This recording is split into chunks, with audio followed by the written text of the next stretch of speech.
qualitative research methods. We now join Alan Hanna on the golf course in a rather casual conversation, as you will note, at Legacy Ridge Golf Course, which is pictured here right outside Honey Grove, with his good friend, fellow Rotarian, and Honey Grove Public School Superintendent, Jonathan Rankin. Well, Alan, how's the business of doing human how going? You know, John, things are going pretty well. Fortunately for me, people always need lawyers, so I can always wallow in other people's misery, and things are going pretty well. Sounds like you're good at it.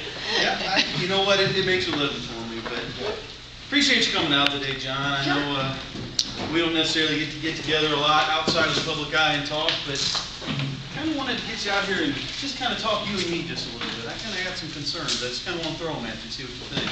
We've known each other for a long time. What can I do for you? And I feel like this is a safe place out here at this nice country club where, you know, we're not under the prying eyes of other people. But just things are scaring me a little bit here, John.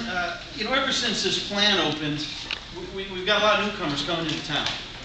And, you know, Honey Grove to me has always been this town just steeped in tradition. It's got a rich history, you know, and newcomers, I think, are threatening that very way of life. I mean, this entire Latino population that has started to move in, they're not really in tune with our values around here, and it's got me a little concerned. Well, we've definitely seen some differences from a school district perspective.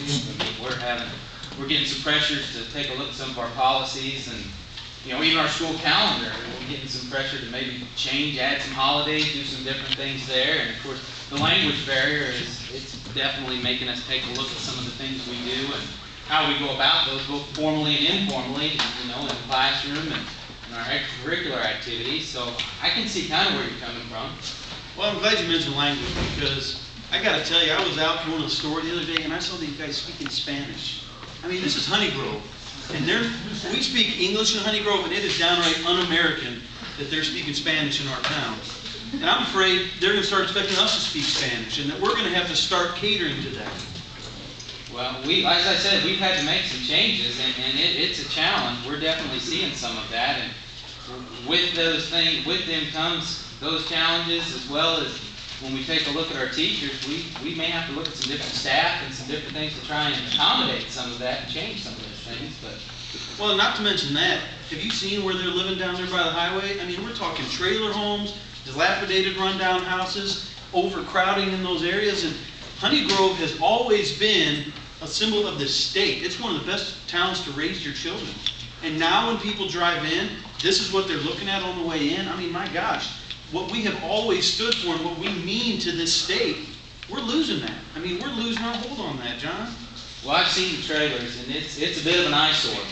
There's no doubt about it. And we've had people that have come to town and have taken a look at the school districts and asked questions about that area and kind of wondered about how things were done around here.